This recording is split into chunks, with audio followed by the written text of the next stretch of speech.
Hey Richard, this is Robert, setting up a quick how-to video for you on how to create a template inside of Zoho CRM, one of your Word templates. So from the main screen here, what you want to do is you want to click on the little gear up here and go to templates. And what you're looking for is the mail merge template here. This is where we merge stuff. You can see all the existing templates we already have here.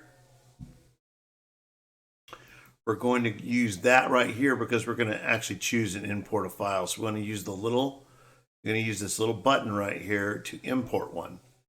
And so we're going to pick the plan billing is what we're going to be linking it to. We're going to call this training, so I don't confuse it with anything else, training doc. And we're going to choose the file. And lo and behold, let's go ahead and go into our file here.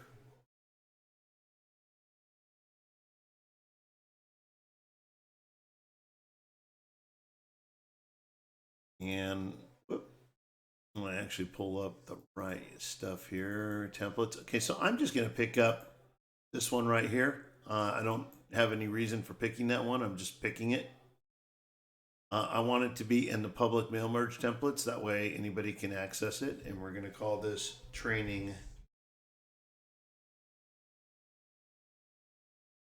doc for template creation.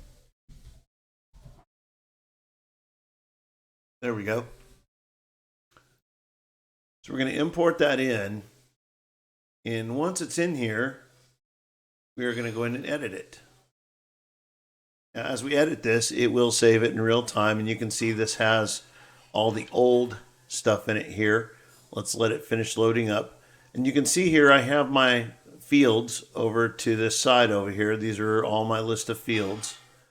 And I'll show you how to quick access those. So what we're going to do is quickly just kind of get rid of stuff we don't need.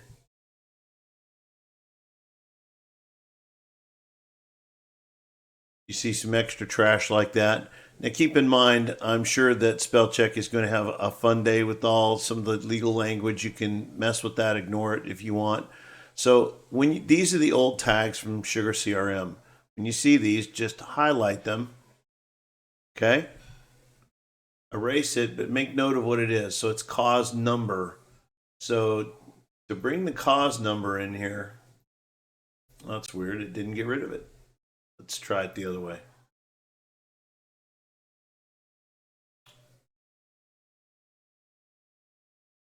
This field won't let me edit anything. That is really weird.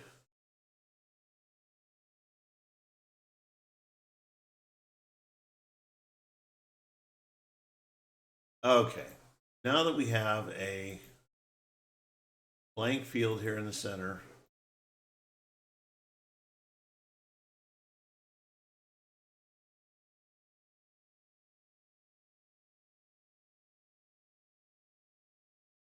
there we go. So our cause number, and I don't believe I remember what the abbreviation for it was. I'm just going to type it in here. Cause number. You saw it's brought up a list of fields as soon as I hit that, so we don't want to go into that yet.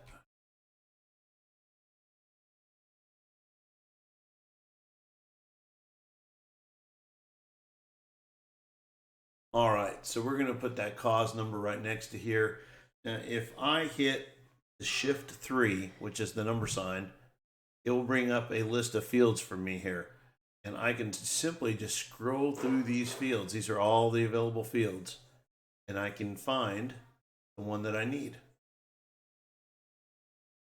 Go through here and find it. You will find one called cause number.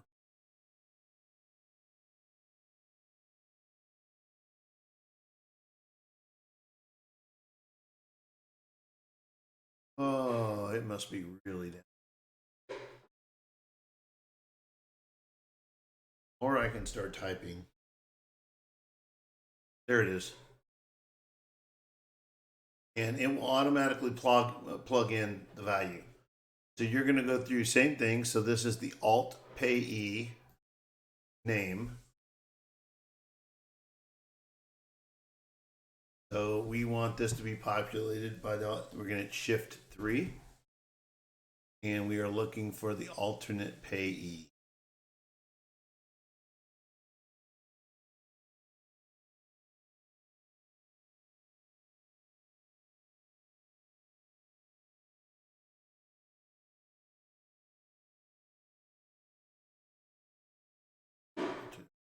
If you want, you can start typing, and it should limit it down. Alternate payee, and this is going to be participant.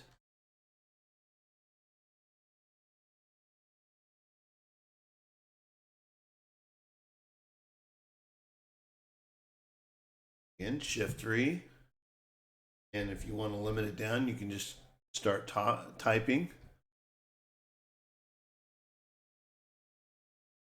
Participant employee. There we go. And now we're looking for county name. Actually, we got the district up here first. So we're going to erase that and do again, shift 3. And type in district, DIS, and you can see district county came in. Here we want county. So we're going to hit shift 3 again. And if we start typing in CO county, we should get NT, we should get a county name.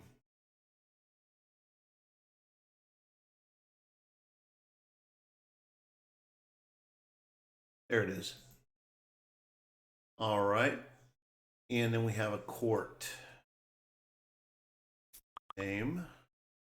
Again, shift 3. Start typing in court, and we have court. No, it's a court number. I'm sorry, court number.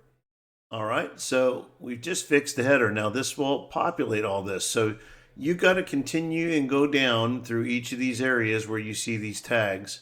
So again, you have participant, and you are going to in participant employee. So you are basically going to erase the tag that's there. Shift 3. Participant employee is right there. Now for their address, you have to do something. It doesn't do it this way. So the address, you got to you're going to include a few fields. And I'll give you an example of how that's done. So for that, participant's address, we're going to do shift 3, participant. And so we should have, there it is, just an employee mailing street. Do a comma. You're going to do shift 3 again, participant, and now you're looking for mailing city. And you're going to do a comma. And we are doing, again, shift 3. Start typing in participant. We're going to be mailing state. And then, of course, a space, pound 3, participant, and we are going to do mailing zip. There you go.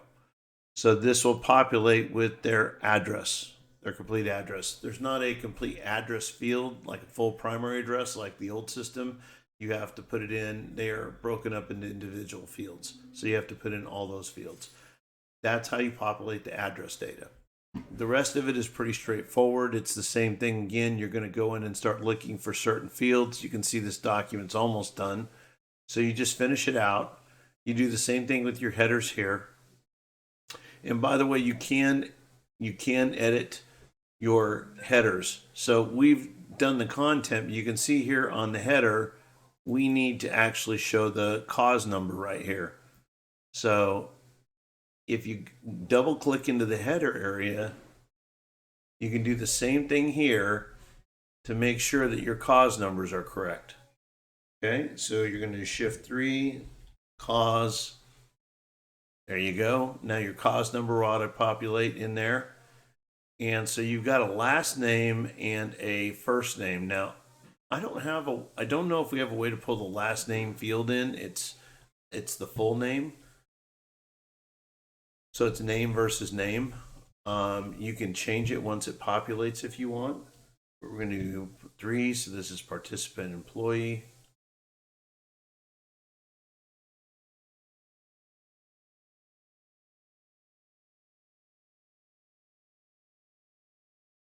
I don't see a last name, first name field. So you're going to just do participant employee.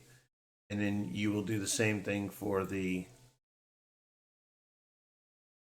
last name on the other one. And this is going to be the alt. So we're going to shift 3, start typing in alternate, and you will see the alternate payee comes in right.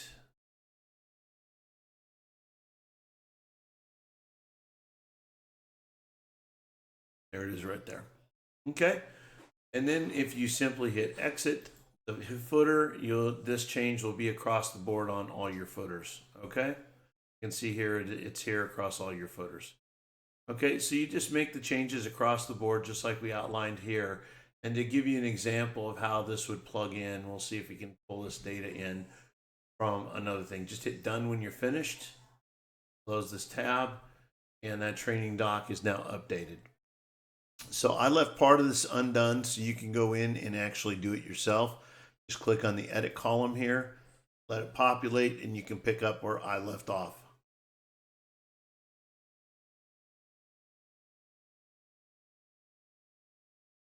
So you can see here all the information up here is fine. It was changed through here. So you can go ahead and begin practicing by doing the alternate information here. And then of course you got the DOM, date of marriage, date of divorce, all that stuff is in there. And I will go ahead and edit that to show you that it is there. So we're going to do shift C, or shift 3, I'm sorry. And we're going to do date. And as soon as you do that, you can see the different things. So you got date of birth, date of employment, date of divorce, birth. I'm trying to look for date of marriage. I am not seeing. Odd.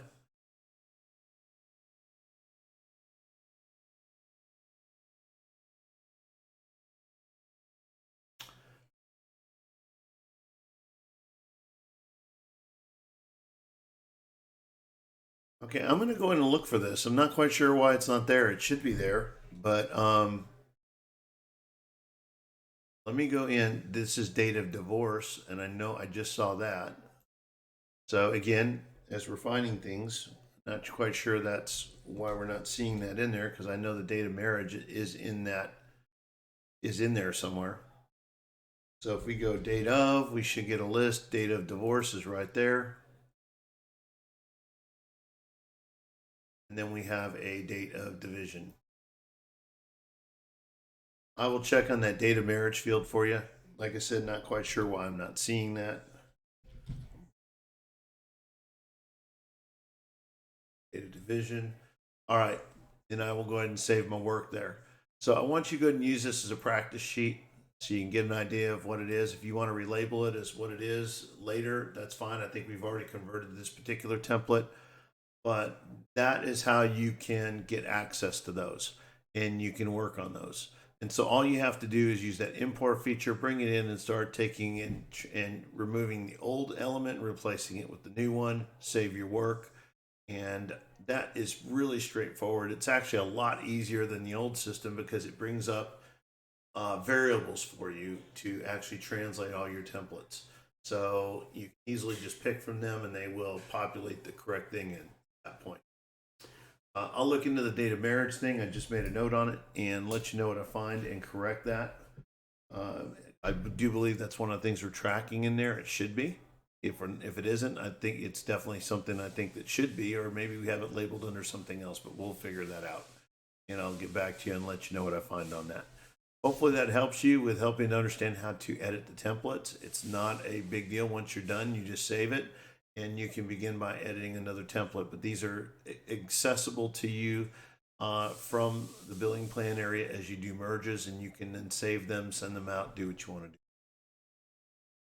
If you have any other questions, please email me back. I'm going to post this up, link on YouTube for you to get it, and I will try to email it to you, see if it goes, but it probably won't.